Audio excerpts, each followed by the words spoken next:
First story, Whispers from Camp Gideon. It was a dark summer night when I arrived at Camp Gideon, a desolate military training facility hidden deep within the forests of Montana. The camp had been abandoned for decades, or so they said.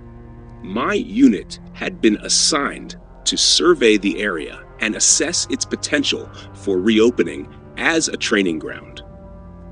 But from the moment we stepped off the helicopter, something felt off. The air was heavy, the trees seemed to lean too close, and an eerie silence blanketed the camp like a shroud. Our team consisted of 5 members. Sergeant Miller, a grizzled veteran with a knack for calm under pressure. Corporal Henderson, always joking to lighten the mood. Private Carson, the youngest of us and eager to prove himself. Specialist Davis, our tech expert, and me, Lieutenant Jake Harper, the team leader and a man who had seen too much in his years of service. Yet, nothing could have prepared me for what we were about to encounter. The camp was a maze of decaying buildings, rusting, barbed wire fences, and crumbling watchtowers. We set up our base in what used to be the command center, a concrete bunker with walls that seemed to absorb the light from our lanterns. The first night was uneventful, aside from the constant feeling of being watched. I dismissed it as paranoia and focused on our mission. It was on the second night that things started to unravel. Carson was on watch duty when he claimed he heard whispering coming from the woods. Probably just the wind, said.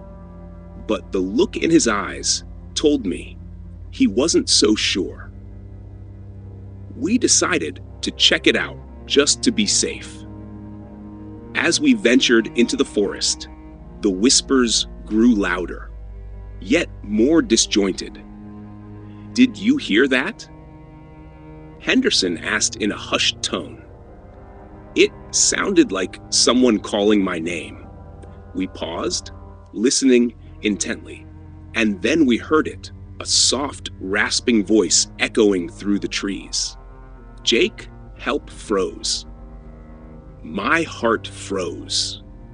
It was my wife's voice, but she had been dead for 3 years. I rationalized it as a trick of the mind, but the others weren't so sure. We returned to camp, uneasy, and decided to double the watch. That night, none of us slept. The whispers continued, sometimes close, sometimes distant, but always there. On the 3rd day, Davis discovered something strange on his scanners. Unusual signal emanating from an underground bunker beneath the camp. "There's nothing in the blueprints about this," he said. We decided to investigate. The entrance was hidden beneath a collapsed shed, and it took us hours to clear the debris. What we found was a steel hatch with a rusted wheel lock. It creaked open with a groan that echoed like a scream. The stairs descended into darkness, our flashlights barely cutting through the gloom. The air was thick and stale, and the walls were covered in scratches that looked like desperate attempts to escape. As we reached the bottom, we found a large room filled with old equipment, torn documents, and strange symbols etched into the concrete. In the center of the room was a chair, surrounded by what looked like chains and bloodstains. What the hell happened here? Henderson whispered. Before anyone could answer, the lights on our helmets flickered, and the whispers returned, louder and more menacing.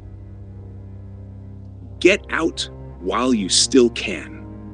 The voice boomed, but none of us could move. It was as if something was holding us in place. And then we saw it. A figure emerged from the shadows, its form shifting and twisting, as if it was made of smoke and darkness. Its eyes glowed a sickly yellow, and its presence was suffocating.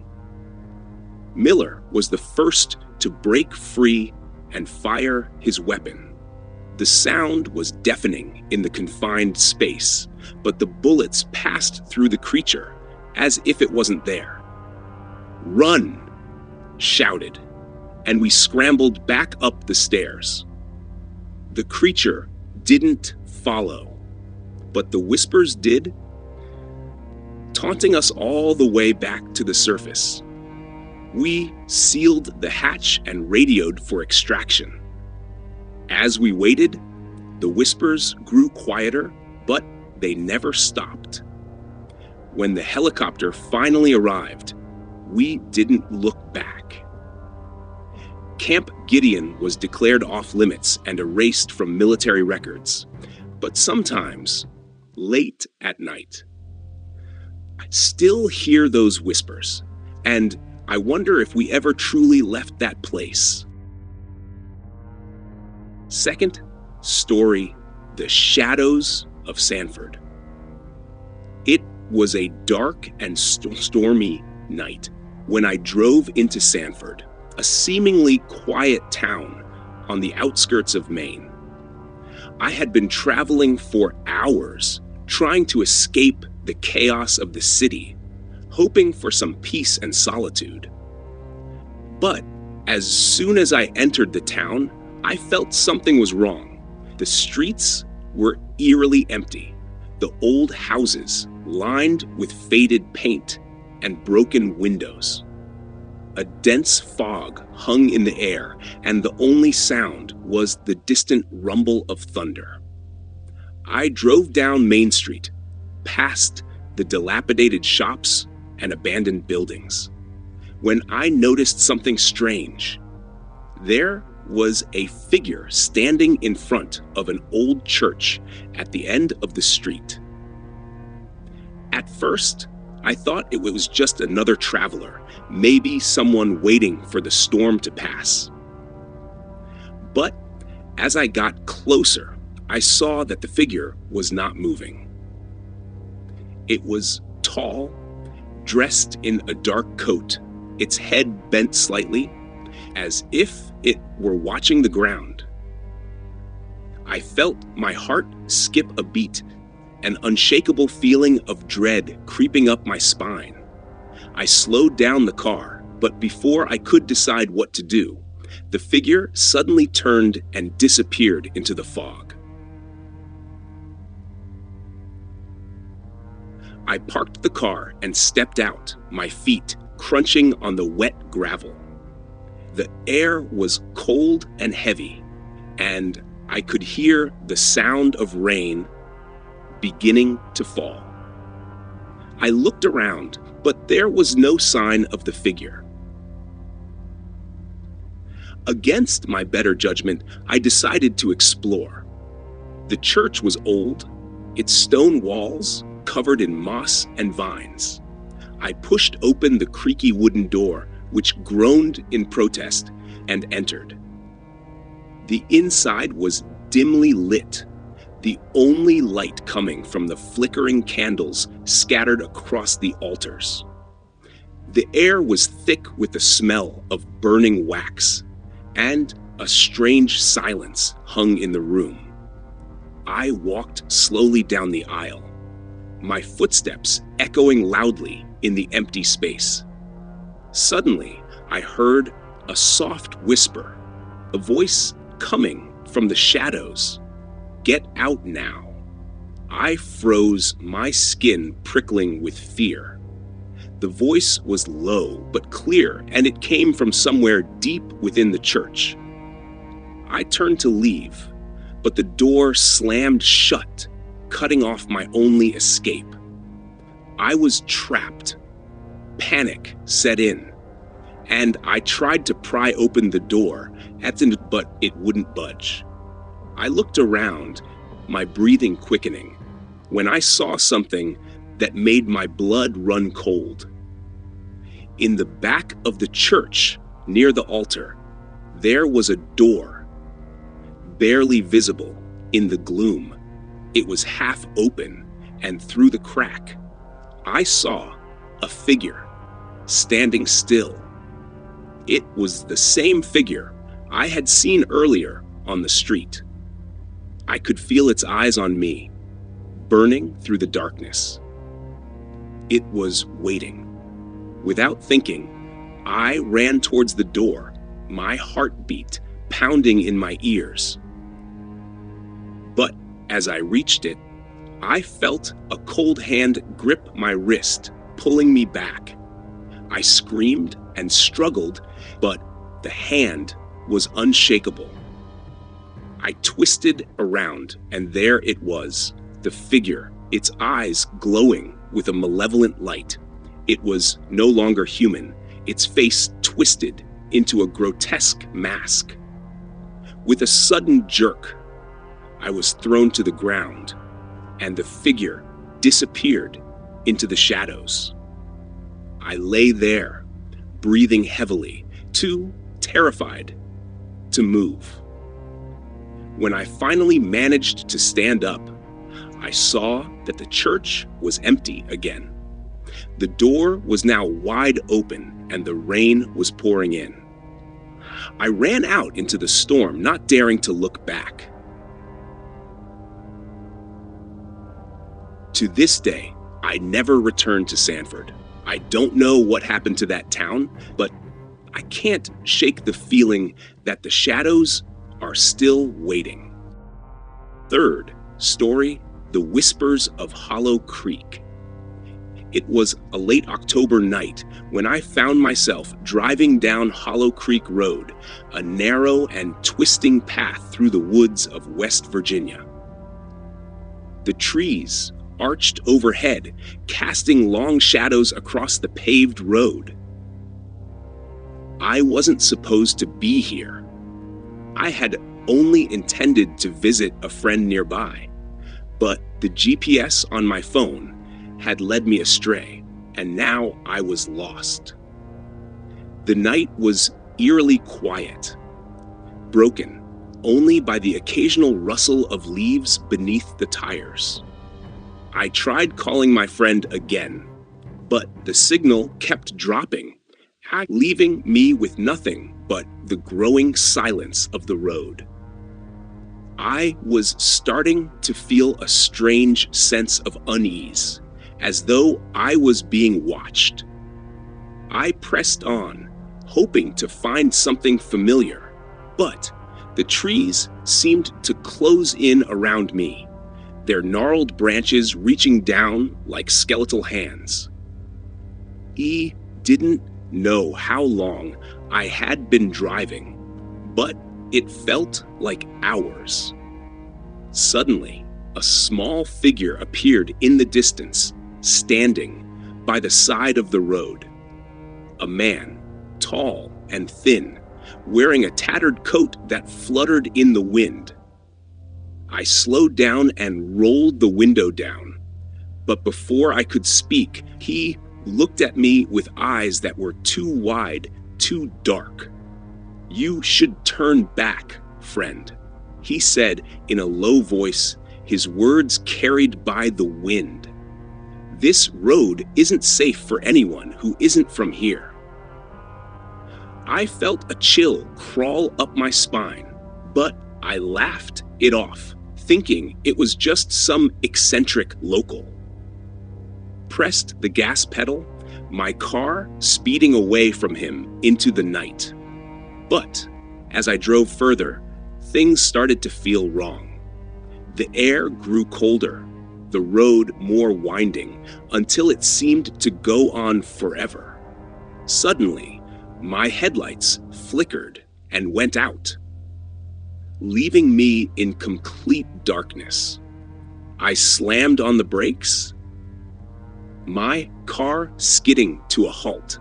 My hands shook as I fumbled for the flashlight on my phone. That's when I heard it.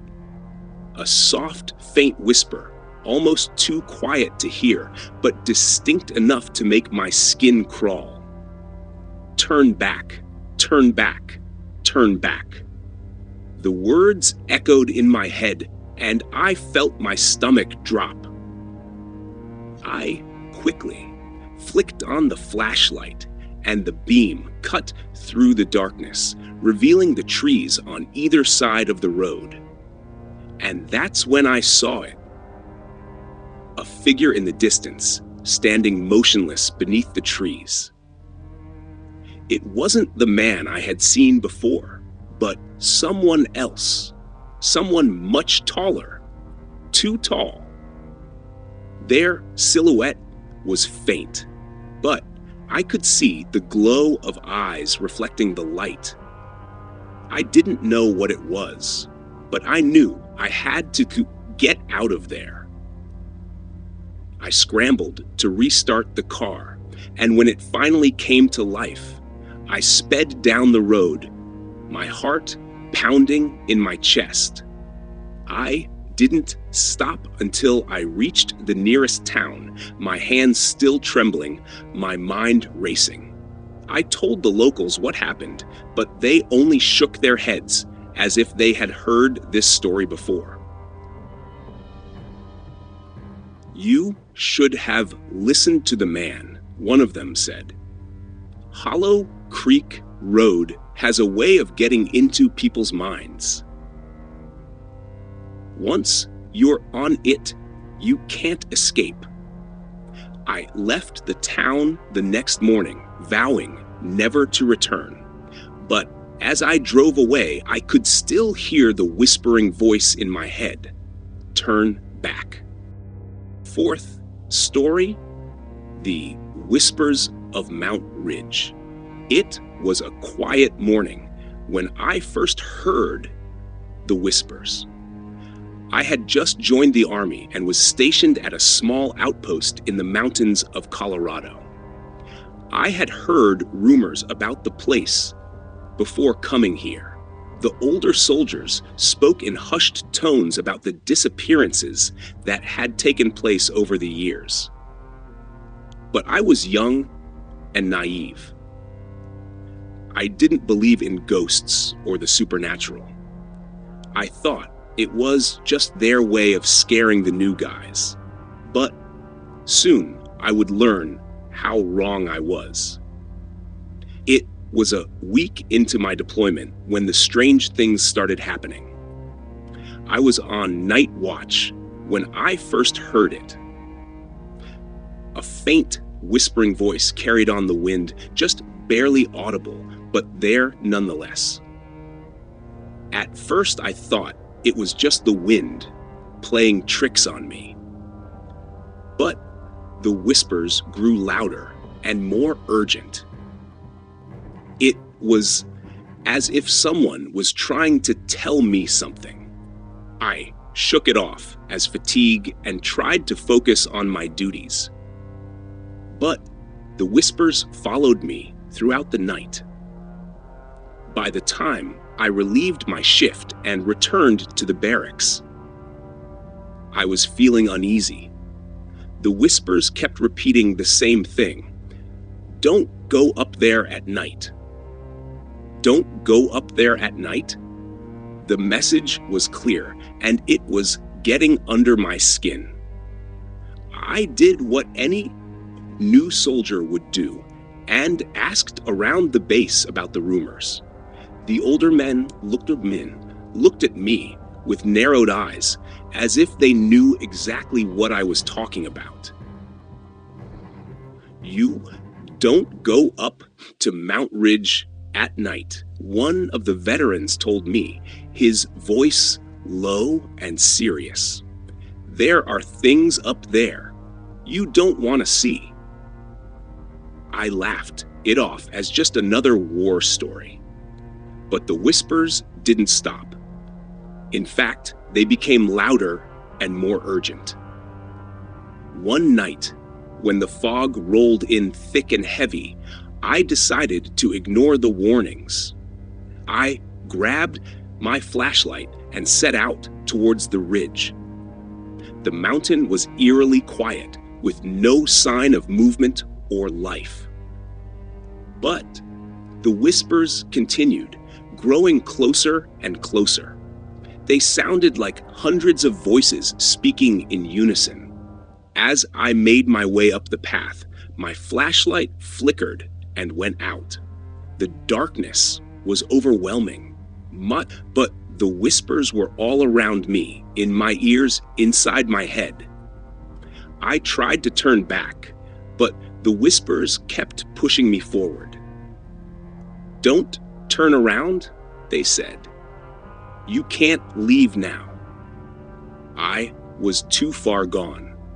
I kept moving up the mountain until I reached the top. The view was breathtaking, but there was something off about it.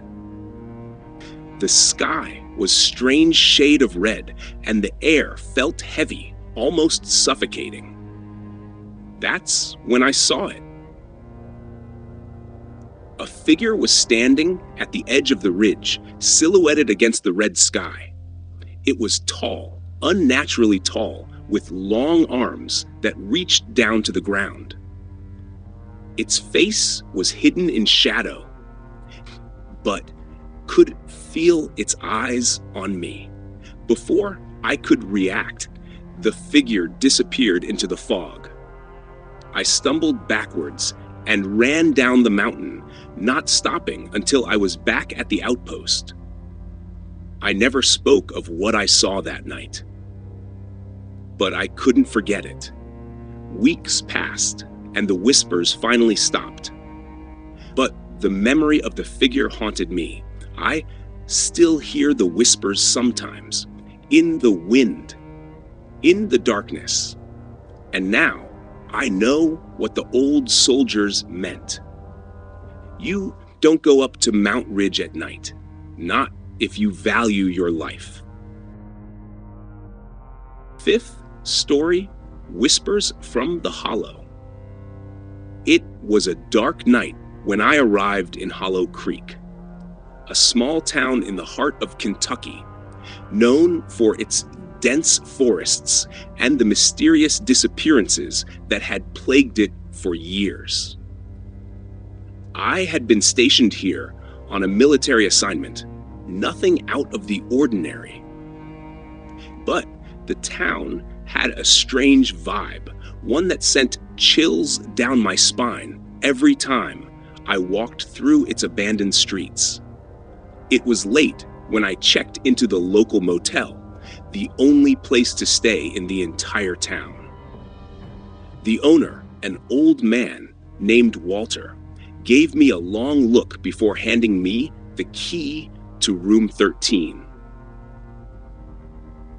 "Stay out of the woods," he said, his voice low and shaky. "The whispers are getting louder these days." I didn't think much of it at the time, assuming it was just the ramblings of an old man. But as I lay in bed that night, I heard something unusual, a soft whispering coming from outside the window. Tried to ignore it, thinking it was just the wind. But the voices grew louder, more urgent. I got up and pulled back the curtains. But there was nothing outside but the darkness of the woods. I looked back at the bed, my heart pounding. Had I really heard those whispers? Or was it just the stress of being in a strange town? The next day, I decided to explore the woods.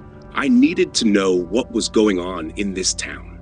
I drove down a lonely road leading into the forest, the trees thickening around me until it felt like the world had closed in completely. As I ventured deeper into the forest, I saw something strange on the ground. Set of footprints leading away from the path. They were fresh, but there was something wrong with them. The prints were too large, too deep, almost unnatural. I followed them, heart racing, until I came to a clearing. In the center of the clearing, there was an old well. It looked out of place, like it had been there for centuries, but had never been mentioned in any of the town's history. Approached the well, feeling the whispers grow louder, echoing through the trees. I looked down into the darkness, the sound of the whispers coming from somewhere deep below. Suddenly, I heard a voice clear as day. "Don't look down." I jumped back, but I could see no one. The voice had come from the well, but there was no one around. I turned to run, but as I did, I felt a cold hand grip my shoulder. I spun around, but there was no one there, just the sound of the whispers, now almost deafening. I tried to move, but my legs felt frozen, my body stiff, as if the forest itself was holding me in place. Then, through the trees, I saw them. Figures, shrouded in black, moving in the shadows. They were silent, but I could feel their eyes on me. I tried to scream, but no sound came out. It was as if the whispers had silenced everything around me. I was paralyzed, trapped in the middle of a nightmare. And then I heard the final whisper. "You should have listened." The last thing I remembered was the sound of my own heartbeat, pounding in my ears, before everything went black. They never found me. Sixth story, The Whispers of Cedar Hollow. I remember the first time I set foot in Cedar Hollow. It was a warm summer night in the early 2000s. I was a young recruit fresh out of boot camp, stationed at Fort Mason, a military base located on the outskirts of the town. Cedar Hollow, much of a town at all, just a cluster of old houses and a few shops that looked like they'd been frozen in time. It was quiet there, too quiet. There was no sound of cars or children playing in the streets. It was as if the town itself had forgotten how to live. I had heard the rumors before I arrived, of course. The whispers about the old abandoned hospital on the edge of town. The locals said it was haunted. Some claimed it was the ghosts of patients who died there during World War II. Others spoke of strange figures seen lurking in the shadows near the building at night. But I wasn't the superstitious type. I was there on duty to guard the base and make sure nothing out of the ordinary happened. I had no time for ghost stories. That was until the night I received my first shift at the guard tower. It was late, and the air was thick with fog. Could barely see the road that ran through Cedar Hollow, let alone the shadows that danced across the fields. As the hours dragged on, I heard it. A soft whispering carried on the wind. At first, I thought it was just the sound of the fog moving through the trees. But then it came again, louder this time. I strained my ears, trying to make out the words. It was a low, faint voice, like someone calling from far away. Help me.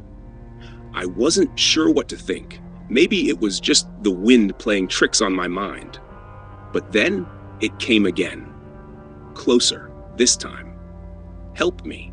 My heart raced as I grabbed my radio, contacting the base. But when I spoke, there was only static. I looked out over the edge of the tower, my eyes scanning the darkness. That's when I saw it. A figure. At first, I thought it was just a shadow, but as it moved closer, I could see the outline of a man. He was wearing an old military uniform. He stopped in front of the tower and looking up at me. I could feel my skin prickle with fear. The man didn't move. He just stood there, his eyes locked on mine.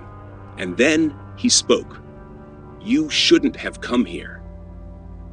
Before I could respond, he vanished into the fog. I tried to shake the image of the man from my mind, but the whispers kept coming. Over the next few nights, I saw the figure again, each time closer. The whispers turned into voices, and the voices were calling to me, help me. It wasn't long before I could no longer tell where the voices ended and where my mind began. I began to see things, shadows in the windows, figures moving in the distance. But every time I tried to approach, they vanished. And then, one night, the voices stopped. But there was no relief. Instead, I felt a presence. It was right behind me. I turned around, my hands gripping my rifle. And there he was, the man in the uniform. This time, he was closer. His eyes were no longer empty. They were filled with something, darkness. Before I could move, he reached out and touched my arm. I felt cold seep into my bones. You're one of us now. And then I was gone. They never found me. But some say they still hear my voice, whispering in the wind. Seventh story, The Whispers of Morrow's End. It was a moonless night when I arrived at Morrow's End, a forgotten town on the outskirts of Georgia. The wind howled through the trees as I stepped off the bus, feeling a strange coldness that seemed to creep into my bones. I had heard the stories about this place, rumors of a mysterious disappearance decades ago, and the locals seldom spoke of it. Most people who did spoke in hushed tones, like the town itself, held secrets too dangerous to reveal. As I made my way down the deserted road, a faint whisper caught my attention. It was soft at first, like the wind carrying a message. But soon it became clearer, closer. Leave now before it finds you. I paused, struggling to make sense of what I had just heard. Was it the wind or something else? I looked around, but the town seemed empty, its houses dark and silent, the shadows too deep to pierce. I continued walking, against the increasing pressure in the air, until I reached the town's main square. It was then I saw it, a flickering light in one of the windows of the old house at the end of the street. I was compelled to go closer. The house was decaying, its paint peeling away from the walls, and the front door creaked in the wind, as though inviting me inside. I stepped into the darkness of the house, and immediately the air grew heavy, suffocating. The whispers were louder now, surrounding me, coming from every corner of the house. "Leave now, before it finds you." The voice was clearer now, ceaseless, a chilling warning that sent shivers down my spine. I turned to leave, but the door slammed shut, trapping me inside. Suddenly, I felt something cold brush against my neck, and I whirled around to see a figure, tall and thin, emerging from the shadows. Its eyes were empty. Its mouth curled into a horrible grin. And it spoke. "You should have left, stranger. Now you belong to Morrow's End." I tried to run, but my feet were frozen to the floor. The figure advanced towards me, its smile growing wider. The whispers intensified, filling my head until I could barely think. Then everything went black. When I woke up, I was back on the street, the town once again empty, but I knew I had been changed. I could hear the whispers now, always in the back of my mind. "Leave now, before it finds you." And I wondered how many others had heard them before me. 8th story, The Shadows of Cedar Grove. It was a dark and stormy night when I first drove through Cedar Grove, a small town nestled deep in the Appalachian Mountains. I had never heard of it before, and was only passing through on my way to a friend's wedding in another town. But something about this place felt off from the moment I saw the old sign hanging above the entrance to the town. The wind howled through the trees, and the empty streets seemed to stretch on endlessly. I pulled up to a small diner at the edge of town. The light inside flickered as I stepped out of my car. Luckily, I could feel the cold air bite through my coat as I walked towards the entrance. Inside the diner, an old man sat alone at the counter, his eyes glassy and unfocused. "Hey," I said tentatively, "is there a place to stay around here?" The old man looked up at me, his expression blank, but then he grinned. "Cedar Grove," he murmured under his breath. "It does strange things to people." I paused for a moment, wondering if he was joking, but his eyes were serious. "I don't believe in superstitions," I said carefully, feeling a shiver crawl up my spine. The old man chuckled softly, his voice low and gravely. "No one does," he replied. "But you'll see soon enough." I nodded, hesitantly, and left the diner. As I drove through the town, I noticed that there were no streetlights illuminating the roads. Only the dim glow of the moon shone down on the abandoned houses and empty buildings. As I drove towards the edge of town, I noticed something strange out of the corner of my eye. A shadow moved across the road. I slammed on the brakes, but there was nothing there. Just the empty road stretched out before me. I shook my head and told myself it was just my imagination.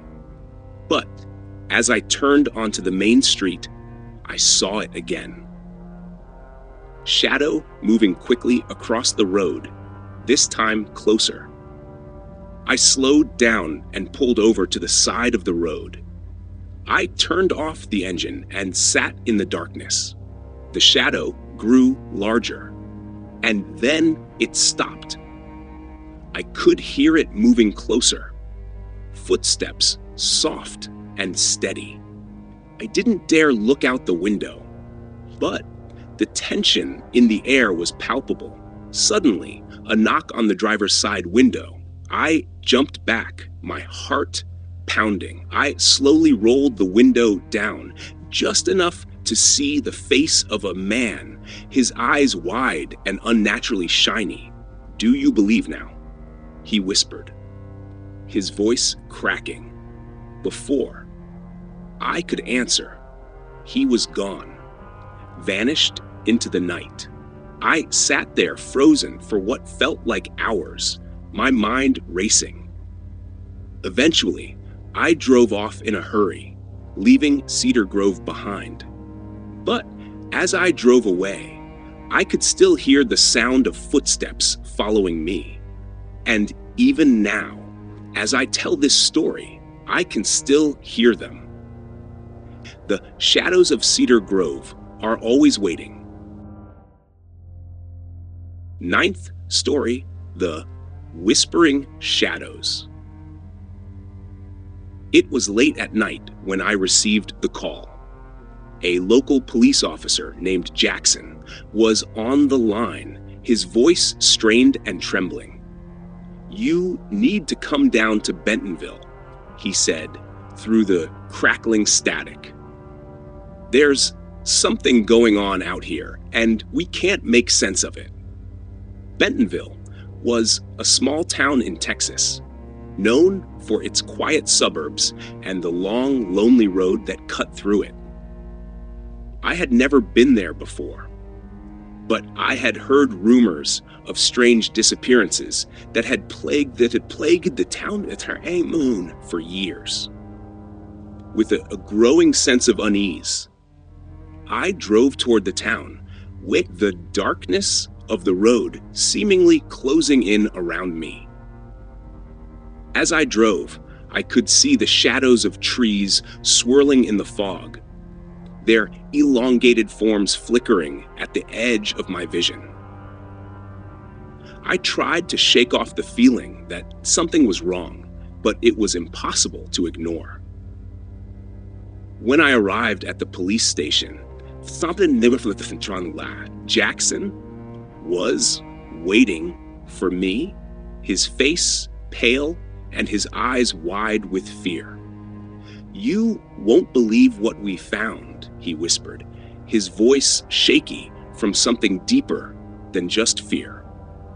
He led me into the station and pointed toward a board covered with pictures of missing people, their faces frozen in a moment of terror.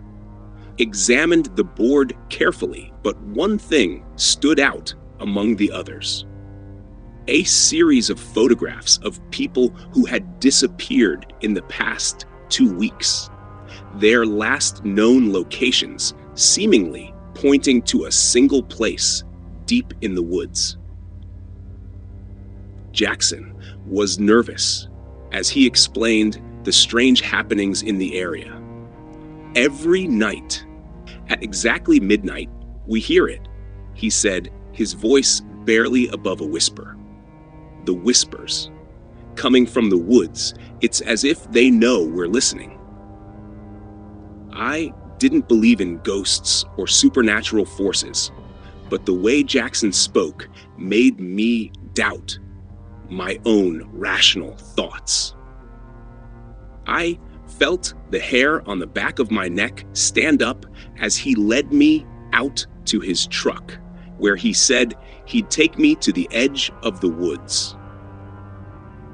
The trip was silent, except for the occasional rustling of the trees in the wind.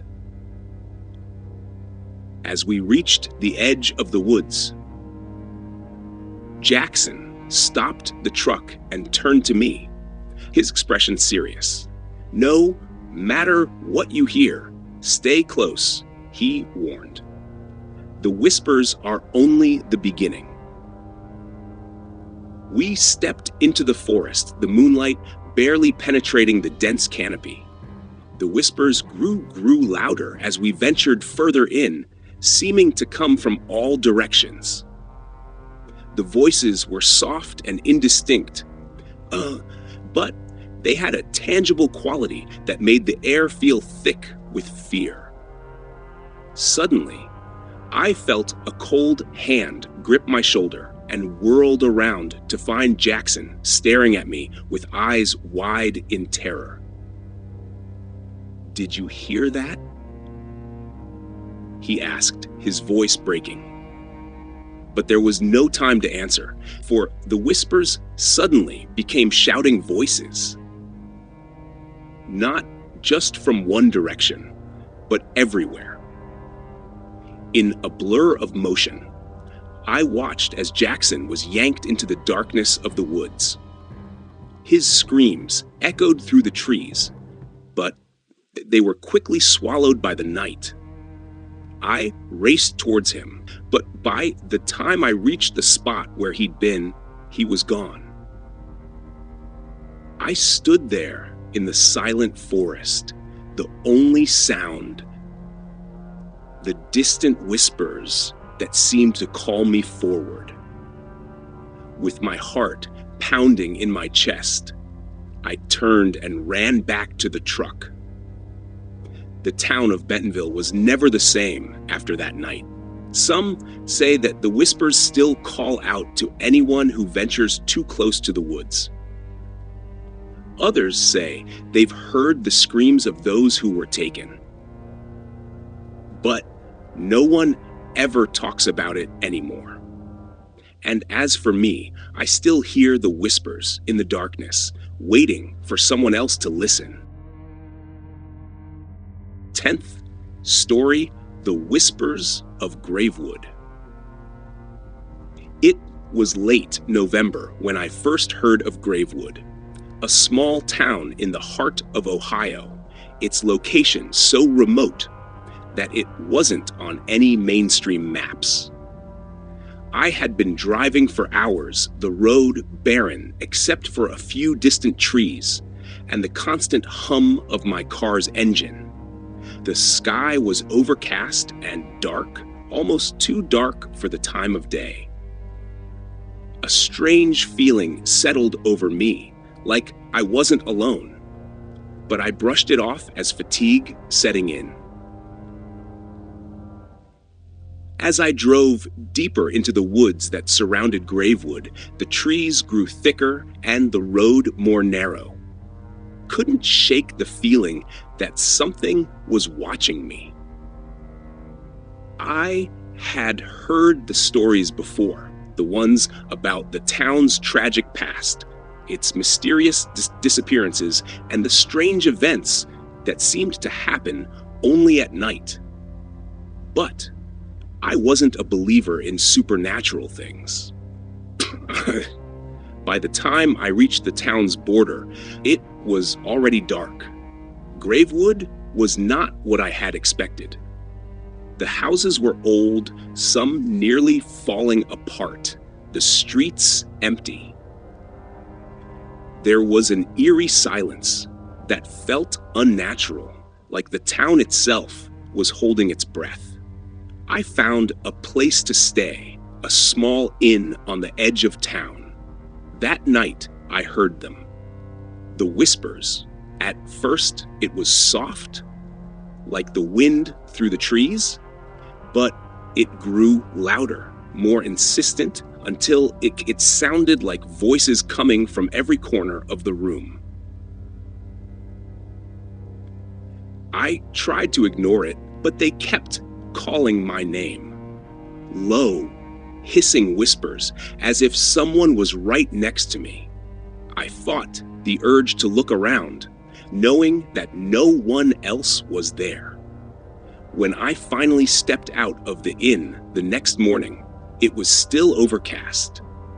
I walked through the town, trying to find answers, but no one seemed to speak. People looked at me with hollow eyes, avoiding any conversation. I was told by an old man at the local store to leave before the sun set. The whispers come for you when the light fades, but I stayed. I stayed. That night was the worst of them all. The whispers grew louder, closer. I could hear them from every direction, but when I looked around, there was no one. It wasn't until the clock struck midnight that I finally understood. The town itself was alive.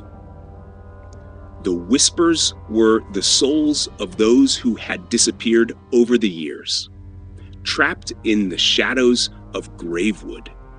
They were waiting, calling out for me, because I was the next. I tried to escape, but the town wouldn't let me.